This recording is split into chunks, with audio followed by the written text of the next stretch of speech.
Hello बच्चों, let's see the question. The question says that identify the similarities between mitochondria and chloroplast. तो इस question का की concept रहेगा, ये है कि कंसेप्ट सेल ऑर्गेनेली। तो सेल ऑर्गेनेली सेल की सब सेलुलर स्ट्रक्चर्स होती हैं। तो यहाँ लिखते हैं सेल। सेल जो कि fundamental structural and functional unit है लिविंग ऑर्गेनिजम्स की, उसकी ये सब सेलुलर स्ट्रक्चर्स होती हैं।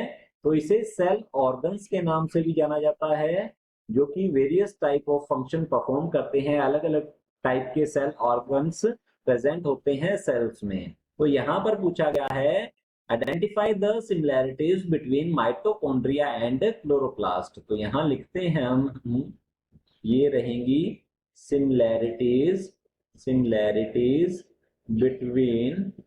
between chloroplast and mitochondria. तो हमें क्लोरोप्लास्ट और माइटोकॉन्ड्रिया में सिमिलैरिटीज बतानी है कि ये कैसे सिमिलर है। अगर हम बात करें माइटोकॉन्ड्रिया और क्लोरोप्लास्ट की, तो दोनों के पास ही डबल मेम्ब्रेन्स होती हैं, दोनों ही डबल मेम्ब्रेन बाउंड स्ट्रक्चर्स होती हैं। तो यहाँ लिख सकते हैं both are double membrane bound double membrane bound cell organelle। तो यहाँ लिखेंगे सेल ऑर्गेनेलीज होते हैं, ये दोनों ही डबल मेम्ब्रेन बाउंड होते हैं ये। सेकंड हम लिख सकते हैं both have their on circular double standard DNA. तो इन दोनों के पास ही डबल स्टैंडर्ड डीएनए होता है, खुद का सर्कुलर डबल स्टैंडर्ड डीएनए इनके पास प्रेजेंट होता है। इसके अलावा हम लिख सकते हैं both have same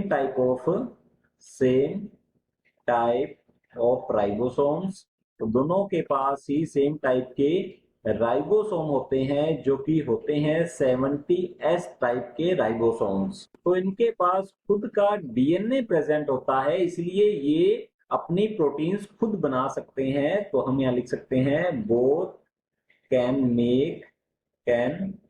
make their on proteins. तो ये अपनी खुद की प्रोटीन्स खुद बना सकते हैं, खुद के एंजाइम्स खुद बना सकते हैं। और ये दोनों ही सेमी ऑटोनोमस सेल ऑर्गेनेली होते हैं। तो हम यहाँ लिख सकते हैं ये भी both are semi autonomous cell organelle होते हैं। सेमी ऑटोनोमस सेल ऑर्गेनेलिस होने का मीन है ये डिपेंड नहीं होते हैं सेल के न्यूक्लियस पर, ये अपनी जो रेप्लिका है वो खुद बना सकते हैं, या फिर हम कह सकते हैं कि ये अपनी फोटोकॉपी खुद बना सकते हैं। ये सेल में रहते हुए खुद ब खुद बाइनरी फिजन के थ्रू ये रिप्रोड्यूस हो सकते हैं, मीन अपनी नंबर जो है उसे बढ़ा सकते हैं। तो इसे कहते हैं both are semi autonomous cell organelles. तो हमारा क्वेश्चन है identify the similarities between mitochondria and chloroplast. तो हमारा फाइनल आंसर रहेगा both are double membrane bound cell organelles, both have their own circular double stranded DNA, both have same type of ribosomes which is 70S type of ribosome, and both can make their own proteins because इनके पास खुद का double standard DNA है, इनके खुद के पास circular chromosome होता है। तो ये अपनी जो प्रोटीन्स हैं वो खुद बना सकते हैं। Both are semi autonomous cell organelles, mean इन्हें अपनी रेप्लिका बनाने के लिए या फिर अपने नंबर को इंक्रीज करने के लिए न्यूक्लियस पर डिपेंड रहने की जरूरत नहीं है, बिकॉज इनके पास खुद का डबल स्टैंडर्ड डीएनए प्रेजेंट होता है। Hope you understood it well. All the best. Thank you.